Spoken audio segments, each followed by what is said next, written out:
இன்னைக்கு நம்ம பேச போற டாபிக் பேக் பெயின். ஆமாங்க, இப்போ பார்த்தாலும் பேக் பெயின் இருந்துட்டே இருக்கு. ரொம்ப நேரம் வண்டி ஓட்டினா பேக் பெயின் வருது, கொஞ்ச நேரம் உட்காந்து எந்திரிக்கும் போது பேக் பெயின் வருது. இந்த மாதிரி நிறைய கம்ப்ளைண்ட் சொல்லிட்டு இருக்கீங்க. உங்களுக்கான வீடியோ தான் இது. உங்களோட பேக் பெயின் பத்தி கொஞ்சம் பேசிக் இன்ஃபர்மேஷன் தெரிஞ்சுக்கணும். பேக் பெயின் வந்து பேசிக்கா 3 வகையா பிரிக்கலாம். Mechanical low back pain, neurological symptoms or radiculopathy back pain, inflammatory symptoms or arthritic low back pain. இந்த மூணுலயுமே வந்து நிறைய சப் செக்டர்ஸ் இருக்கு. பட் பேசிக்கலா மெக்கானிக்கல் பேக் பெயின்னா ரொம்ப நேரம் வண்டியை உட்காந்துட்டு கொஞ்ச நேரம் எந்திரிக்கும் போது பெயின் இருக்குன்னா அது மெக்கானிக்கல் லோ பேக் பெயின். பேக்ல இருந்து கால் வரைக்கும் கால் பெயின் குடையிற மாதிரி இருக்கு, 2 காலையும் குடையிற மாதிரி தான், அது நியூரலாஜிக்கல் பேக் பெயின், நரம்பு அழுத்தத்தால வருது. ஆர்த்ரைட்டிக், காலையில எந்திரிக்கும் போது பயங்கர பேக் பெயின் இருக்கு, கொஞ்ச நேரம் மூவ் பண்ணதுக்கு அப்புறம் ஃப்ரீ ஆயிருது பெயினா, அது ஆர்த்ரைட்டிக் பேக் பெயின். ஸ்பைனல் ஜாயிண்ட்ல வந்து தேய்மானம் இருக்கிறதால வர back pain. 3 types of back பெயின்குள்ளேயும் சப் டைப்ஸ் நிறைய இருக்கு. இந்த 3 டைப் பேசிக்கலா என்னன்னு தெரிஞ்ச ஆரம்பிச்சிருந்தா தான் அது தகுந்த மாதிரி ட்ரீட்மெண்ட் பண்ணலாம். ஒரு பிசியோதெரபிஸ்ட்க்கு ஃபர்ஸ்ட் அப்ரோச் பண்ணும்போது மெக்கானிக்கல் லோ பேக் பெயின் இருந்துச்சுன்னா physiotherapist is correct person to handle that. ஒரு நர்வ் ப்ராப்ளம் இருக்குன்னா neurologist or neuro physician or orthopedician அவர் கூட பிசியோதெரபியும் சப்போர்ட்டிவா இருந்தாங்கன்னா ரொம்ப ஹெல்ப்ஃபுல்லா இருக்கும். இன்ஃப்ளமேட்டரி பெயின் இருந்துச்சுன்னா ஒரு ஆர்த்தோபெடிஷியன் பிளஸ் அது கூட பிசியோதெரபி பண்ண ஆரம்பிச்சீங்கன்னா ரொம்ப ஹெல்ப்ஃபுல்லா இருக்கும். ஸோ மக்களே,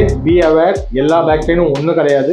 பேக் பெயின்ல வேற வேற விதம் இருக்கு. there are different causes. நிறைய பேக் பெயினுக்கு வேற வேற காசஸ் இருக்கு. அந்த காசஸை கரெக்டா கண்டறிஞ்சு அதுக்கு தகுந்த அளவுக்கு பிசியோதெரபி பண்ணீங்கன்னா உங்களுக்கு எஃபெக்ட்ஸ் ரிசல்ட்ஸ் ரொம்பவே எஃபெக்டிவா இருக்கும். எல்லா டைமும் எக்ஸசைஸ் மட்டுமே தீர்வு கிடையாது, எல்லா டைமும் வந்து மெடிசன் மட்டுமே தீர்வு கிடையாது. ரெண்டுமே பேலன்ஸ் பண்ணி ப்ராப்பரா மேனேஜ் பண்றவங்க தான் கரெக்டான பிசியோதெரபிஸ்ட்.